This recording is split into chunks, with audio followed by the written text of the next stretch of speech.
Hello YouTube, welcome back to another episode. Today I'm going to show you guys where the majority of my views come from. Here is the year 2020, which is last year, and 62% of my views came from YouTube search and 21% came from external sources like Google search engine and other search engines and websites. So that's actually a lot, 21% for in terms of SEO. So I did a lot of SEO on my YouTube videos with backlinks and proper keyword usage and tags.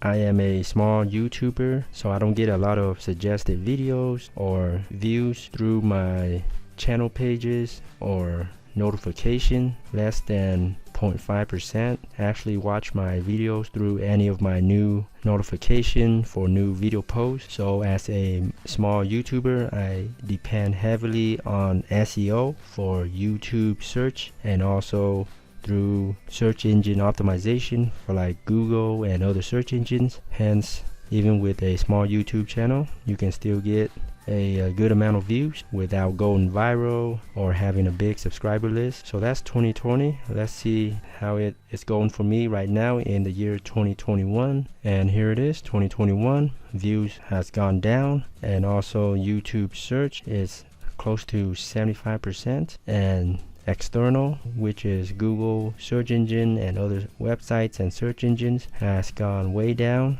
8.1%. Previously it was at 21%. So a lot of my video rankings has gone down apparently. So the SEO for search engines is not working too well for the year 2021. So I have a question for whoever's watching. Is your YouTube search or external traffic source, are they up or down for 2021? Please let me know, and others who's watching this video, please leave your comments down below so that we can tell if YouTube video search engine rankings are still good or still stable or going down across the board. So there you have it. The majority of my YouTube views come from YouTube search and some from external sources like the search engines. And let me know if you guys have any questions. Thanks again, and until next time, happy YouTubing.